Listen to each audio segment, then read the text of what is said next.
Every summer, I hear the same thing from teachers. I hope next school year is calmer. But the truth is this: hope has never once fixed classroom management, not even just one time. So today, I'm going to show you why hoping for calm will actually keep you stuck, and what a real classroom management plan would look like instead, one that you can build this summer while you have some space and some time to think. Hey friends, welcome to Enjoy Teaching Again, the podcast for teachers who love the work but need a little spark to bring the joy back. I'm your host, Elizabeth Peterson, classroom teacher, arts integration specialist, and passionate educator of over 25 years. If you're overwhelmed by behaviors, disengaged students, and long, exhausting days, you are not alone. But together, we can turn things around and you can teach with confidence and purpose again. So locate that cold coffee of yours, find your favorite pen, I know you have one, and let's dive in. It's time to get inspired and enjoy teaching again. So you've been hearing about the classroom reset for a while maybe? But you're wondering, okay, what exactly is inside the classroom reset? So let me take a moment to show you exactly what you get inside the classroom reset. First, we start with you, because resetting your classroom starts with resetting your mindset. And just like everything else at the Inspired Classroom, we want this to be teacher-centered. And then we're going to move into some really great proactive behavior strategies. We're going to look at creative engagement tools, simple, I said, SEL integration, and classroom culture shifts that actually stick. This is no fluff around here and no stress. Instead, you're going to get done-for-you templates. We're going to give you strategies that will work for your classroom, your students, your content, your teaching style. You're going to have access to a private teacher community, a lot of bonus trainings on all the things that you really need inside your classroom, monthly teacher check-ins, and here's probably the best part: personalized support. That means you can ask me questions anytime, and I will give you direct answers that go with what your personalized needs are inside your classroom. This isn't just theory. I'm not sitting with a bunch of people around a conference table trying to figure out what the best sequence of a curriculum is going to be. I'm in the classroom right now too. I know what works and what doesn't. I speak with teachers all the time, and I've been doing this for over 27 years now. Over 20 of those years specifically working with other teachers in workshops and courses and retreats. So what I've done is I've brought the best of what I've taught over the last 20 years with specifically teachers and created a reset framework that will work in your classroom. This is practical, it's classroom tested, and it's from someone who's still teaching in the classroom myself. If you're serious about making a shift, I want you to go look at what's inside. Go to theinspiredclassroom.com/reset, because you deserve a framework and the support that actually helps you. There are 3 things almost every teacher does at the end of a hard year that pretty much guarantees that next school year is going to feel the same. First, they wait for summer to fix themselves, thinking that if they just shut down and rest, things will just be easier to handle next year. But a teacher's rest doesn't actually rewire how your classroom runs, does it? The second thing is that they may decide that next year's group is just going to be different. Are you guilty of this one? I know I have been in the past. You think the students are just going to be better behaved, they'll be easier, they might be less work, or at least different, a new group. And that thought is done without changing a single thing about their own classroom management plan. The third thing teachers might do is that they file away this year's hardest moments, kind of just shoving it in the back of a cabinet, instead of actually looking at those moments and reflecting on them, because looking at them feels too much like reliving them. Now, if any of that sounds familiar, good. We're going to chat about these, and rest assured, I'm not telling you this to make you feel bad. I'm telling you this because I've done all of those things myself. Now, here's why these 3 things actually help keep us stuck. Hoping for calm puts the responsibility on the circumstances that are just outside of your control. It's the kids you get, the schedule you're handed, even the energy in the building. None of that is in your control to plan around. And if you simply just wait for a different group of kids, well, that means you're betting your whole year on luck. And well, luck? That's not a classroom management plan. And avoiding this year's hard moments means that you're just going to carry the same patterns straight into the fall, except you're dressing them up as a fresh start. Now, for me, it wasn't until I really took the time to actually look at where I was and where I wanted to be that I started to see the difference in how I felt each day walking into the classroom. And it wasn't just because I was reflecting on the past and then visualizing something different for myself and my classroom. It was because I took that information and came up with a plan. I changed a couple of specific things on purpose.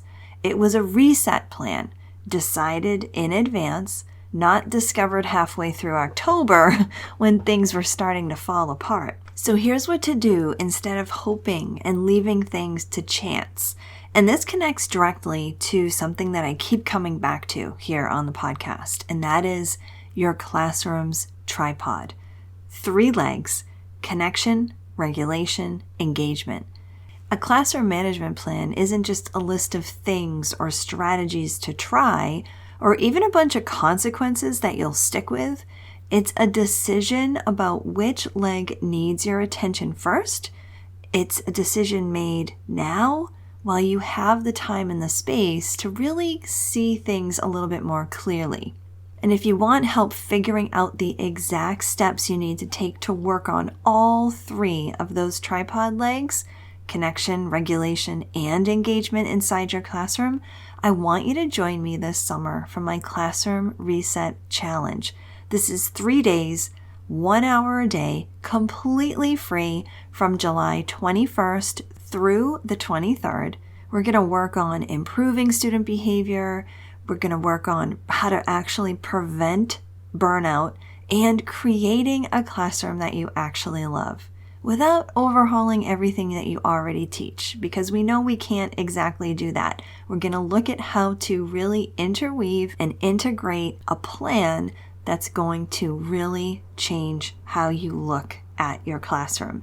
Now, PD hours are available for this, so it will count towards what you already have to do this summer. And if you can't make it live, there's no problem there. Replays are going to go out after each session. So you can grab your spot at theinspiredclassroom.com/challenge. I would love for you to be there. And of course, I'll put the link in the show notes as well. Now, let's talk about the part that makes a classroom management plan actually different from a wish. And that is specificity. I had to say that one slowly to get it out right. When you're saying something like, I want better behavior, that's a wish. However, if you say something like, I'm going to greet every kid by name at the door for the first 2 weeks, that is a plan. If you say something like, I want kids to be more engaged, that's a wish. But if you say, I'm building a 5-minute connection routine into Mondays, that is a plan. Now, the teachers whose classrooms change aren't working harder than you. They're working more specifically and intentionally, and that is the whole difference. When I finally stopped hoping for a smoother start to my day and decided to intentionally work towards a smoother start to my day, that's when things started to work better. Here's a classic example, at least for me. There was a time when I would hurry into school and spend every moment of my morning prepping my classroom for the day, even as the kids were filing in. I was greeting my kids as I was putting the date on the board. I was getting their dismissal notes as I was searching for my morning work papers. And it worked, but it really didn't. I felt rushed, and the kids kept interrupting me, and it just wasn't good. That feeling that I had, it was overwhelm. And that overwhelming feeling at the beginning of the day was just festering inside the classroom. And it was not creating a sense of calm that I was going for. So I made a specific and intentional plan to make things better, to make things smoother. Instead of leaving things to the last minute, like I was tending to do over and over again, I made sure that my room was ready to go before I left the day before. That way, I was available to greet my kids in an appropriate way. I was able to connect with them more. I was able to address their needs, address their questions as they came in, because you know kids come in with questions. Everything overall was just much smoother when I had prepared the day before. And I promised myself that I would do this faithfully for 2 weeks. And then after that, it kind of became a habit. And that brings me to this. One more thing about a real classroom management plan. It has to survive past week 2, right? Anyone can have a great plan on day 1. The real test is whether it's still standing once you have, that first hard Tuesday, right?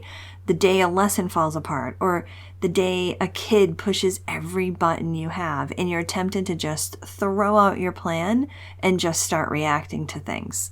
Because I'll tell you, there were afternoons when I was just so not in the mood to make sure everything was set for the next day. Have you been there? I bet you have. I was tired, I'd be cranky. I'd want to just go home and take a nap. But I knew I had made that intentional and specific decision to stick with it for 2 weeks. And I did that on purpose. I knew that there would be hard days. And so a plan that works when everything is calm, well, that really isn't a plan. You need to build your plan assuming that a hard day is going to come, because those hard days, they're going to come, right? And you need to decide on what you'll do when it does. So for me, I actually had a short list of things that I absolutely needed to get done before I left school every day. Those 3 things were the board needed to be set with the next day's schedule and the date. The morning work needed to be set up, right? And the materials for the first class needed to be ready and at my fingertips. I knew that if I had at least those 3 things, I could have a smooth start to my day the next day. Anything past that was a bonus. And those 3 things, again, they were the board needed to be set up, the morning work needed to be ready, and the materials for my very first class needed to be at my fingertips. So here's what I want you to do with all of this information. I'm calling it the plan over hope reset. There are 3 steps to this, right? The first one is naming the leg. Out of the control, regulation, and engagement legs of the tripod, name the one that felt the shakiest this year. Just name it. For me, it was connection, right? That morning connection with my students. I wanted to be able to connect with my kids in a more appropriate way to start the school day. Step 2 is to get specific. Turn your hope into one specific, repeatable action. Something you'll actually do in week 1. Not just something you're going to believe in or hope for, something you can do. It's easy to say something like, I'll greet my kids, but I knew it needed to be even a little deeper. I needed to get myself to a place where I could greet them. So I made my specific action to be that I would prep my room the day before so that I could greet my kids. And then step 3, this is the clincher. This is where you need to decide what your hard day move is going to be now. Like, what are you going to do when the day gets tough? Pick that one thing that you'll do on the day when your plan gets tested before that day actually arrives. This is the crux of the plan, how you are actually going to make it work when things get hard. For me, I came up with my 3 must-haves to get me to the place where I could actually greet my students without running around in the morning and getting the classroom all set up. So that's it. Name it, get specific, and then decide ahead of time what you're going to do when that hard day comes. And I really hope that this gives you just a different way to think about your classroom management plan, because here's the hard truth. Hope has never fixed a single classroom. You need a plan, and you've got this summer to build even the most simple one. And remember, I would love for you to join me this summer for the Classroom Reset Challenge, where we're going to take a look at what that plan can look like together. Go to theinspiredclassroom.com/challenge to check it out, register. Remember, it's free, and I'll see you in there. I hope this episode inspired you, encouraged you, or gave you a fresh idea to try. And if so, I would love for you to take a screenshot and text it to one of your teaching buddies. I'm so grateful that you landed here with me today, and it would mean the world to me if you would leave me a review over on Apple Podcast. Thanks so much for being here, and I'll catch you on the next episode. This is Elizabeth Peterson reminding you to get inspired so you can be inspiring to your students and enjoy teaching again.